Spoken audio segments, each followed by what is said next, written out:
I think I wanted to be a lot of different things, and at about 15, 16 realized that the only profession I can combine all these things in, like history, sociology, languages, biology, was actually becoming an artist. It gave me the rein to do anything. I could explore everything and take it and then do something else with it.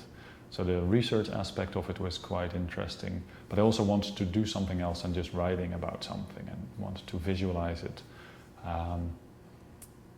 And at around that time, being in high school, I realized, okay, I better get better marks because I need to get into the academy and start working on those kind of things. And yeah, so then I made the decision to go apply at a few different schools, and Willem de Koning Academy in Rotterdam, the Netherlands, accepted me. And I did my 4 years undergrad there. And in the last year I went to Emily Carr to study film and video. And that was a big influence on the way I perceive painting.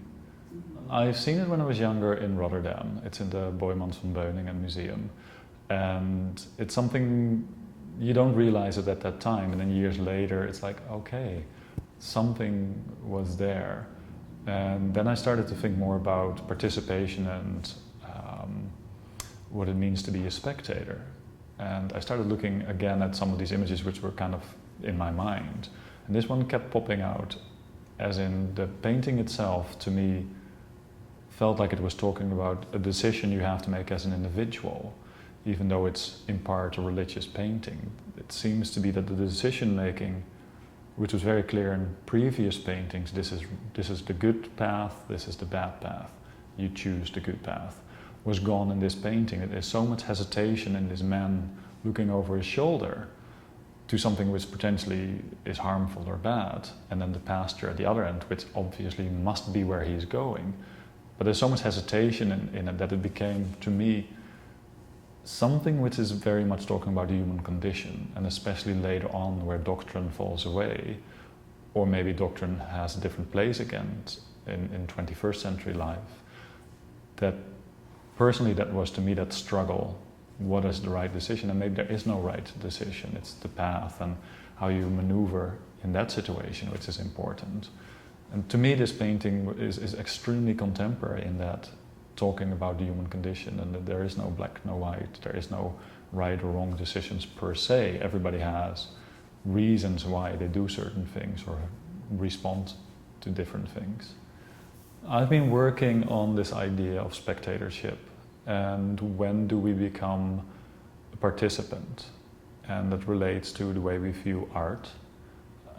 As soon as you walk into a space and there is a work of art, are you just looking at a spectacle, or are you become a participant? Just by default, you've entered this space, something is there, and you start responding to it. It also talks about, when do you have to participate? Or do you participate if something happens which is not good? And by not acting, are you still implemented in it? So I'm kind of exploring that idea. And it sort of started with a small event where something horrific took place, and there were people who didn't intervene. Were they equally guilty of participating, or were they actually just the spectators?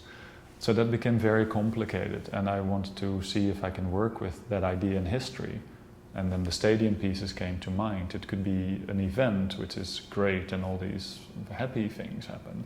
At the same time, that stadium can also be used differently. It's just what the political or social situation at that moment is. To me, it's all about spectatorship and participation. When does it start shifting one way or the other? So it's implementing the viewer more and more into the show and the spatial dimension of it. That is not just, I'm looking at a painting and I'm judging the painting because it is a painting. There needs to be a different sensation through the whole space, that you start questioning.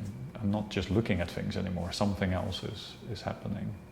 Well, I try to put a lot of symbolism in all the paintings, because I was working with, okay, this Hieronymus Bosch painting is from a certain era, and that was also in part my background, the Dutch Netherlandish painting. I grew up with seeing it a lot. So I started thinking about the work of Pieter Bruegel the Elder, where there's a lot of verbs being translated into visuals. And you would be able to read these paintings. Everything meant something.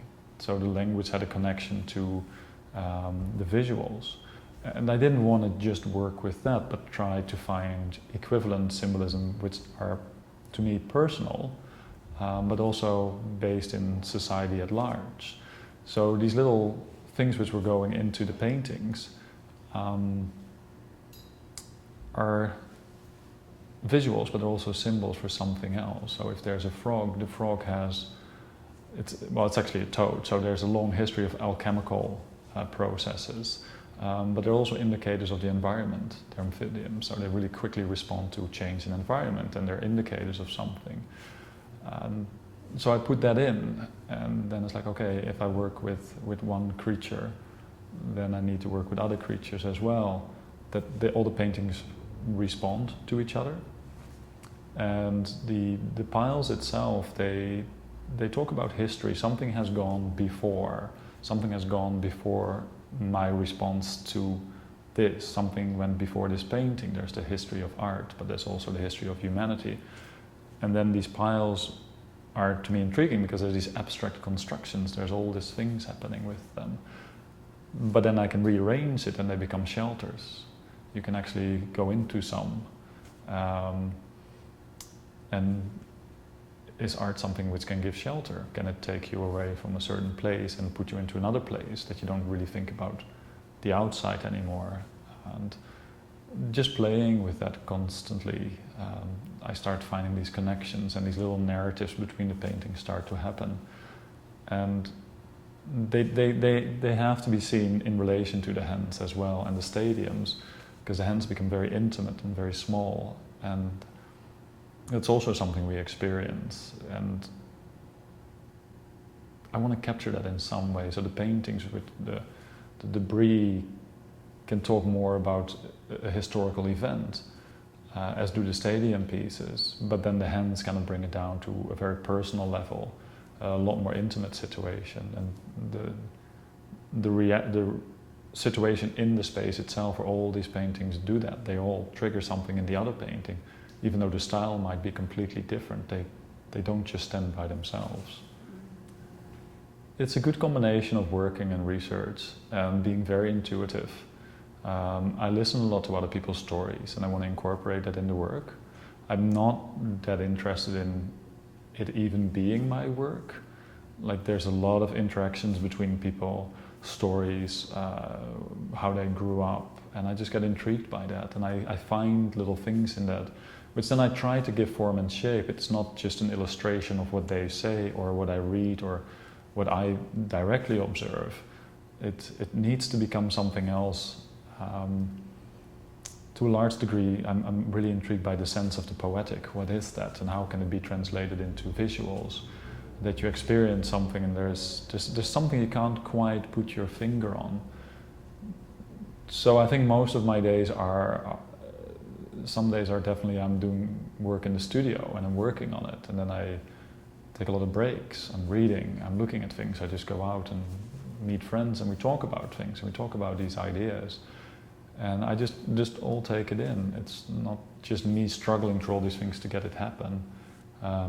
It's a pretty open process, and I do take my time.